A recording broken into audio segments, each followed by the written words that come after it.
Herkese merhaba arkadaşlar. Bugün aracımızda gördüğünüz gibi USB girişimizi değiştireceğiz.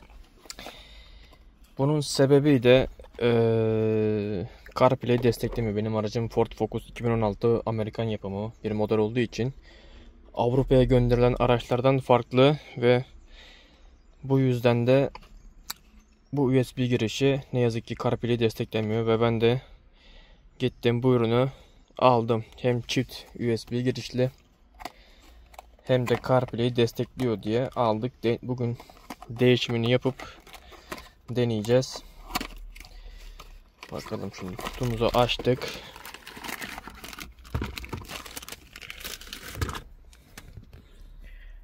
Ürün bu şekilde, yeni ürün. Benim aracımda Sync 3'ü gördüğünüz gibi şöyle göstereyim. Sync 3'ü güncelledikten sonra bu USB girişinin desteklenmediğini söylüyordu. Bu vesileyle biz de bunu değiştirmiş olacağız yenisiyle ve deneyeceğiz çalışıp çalışmadığını. Çalışırsa yararımıza. Öncelikle trimimizi alıyoruz. Şu şekilde şu kısımdan sokup kapattırıp açtırmamız lazım ki bunun çıksın. Ama ben bunu becerebilir miyim? O da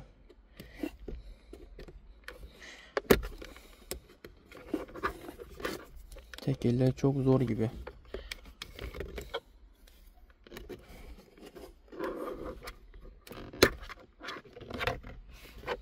Şöyle bir telefonu bırakayım. Şununla geliyor gibi.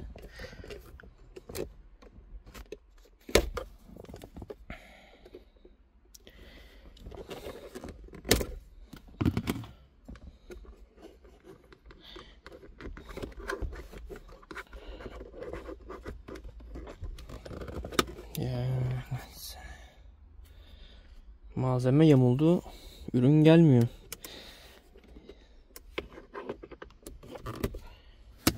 Metalini deneyelim bir de şunu. Gerçi şu var ama bu da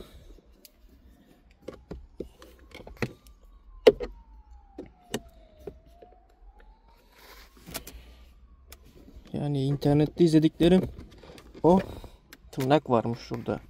Bastırınca attı. Bir de şu tarafından da evet. Tırnakları attırınca geldi. Ürün zaten universal olduğu için bir sıkıntı yaşayacağımızı sanmıyorum. Gördüğünüz gibi iki tane kablo var. Bu şekilde yine aynı şekilde takmamız gerekiyor bunu. Üçüncüsü de şu tarafta. Gördüğünüz gibi. Yani şu konumdayken beyaz kablo size bakması lazım. Siyah kablo size bakması lazım. Şimdi bu telefonu bir bırakmam lazım kabloları sökmem için. Zaten kabloları sökmede herhangi bir zorluk veya şey yaşayacağınızı sanmıyorum. Bildiğiniz gibi onlar da klipsli. Yani şuralarında klipsler oluyor veya asılınca geliyor zaten onlar. Şu tek elle bile geliyor gibi şu an. Şu kablonun şu kısmında tırnak var. Bu tırnağı bastırıp çektiğinizde bu ikisini zaten elinizle şu kısımdan tuttuğunuzda çekip alabilirsiniz. Şimdi yenisini takacağız. Dediğim gibi beyaz kablo şu pozisyonda, yani buraya bu üçüncü kabloyu buraya sokacağımız için, takacağımız için şuraya. Buraya üçüncü kabloyu takacağımız için beyaz kısım buraya gelecek. Yine bize bakacak. Bu tarafta beyaz kısma gelecek. Bu şekilde montajını yapacağız. Şimdi ben kabloları takayım. Evet arkadaşlar, ürünü taktım.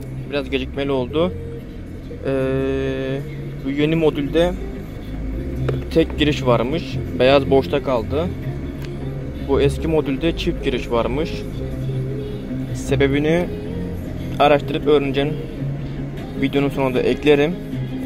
Ama şu anlık gördüğünüz gibi sistem çalışıyor. Hatta benim şöyle bir ürünüm var, onu kullanıyorum. Bağladım. Sorunsuz çalışıyor.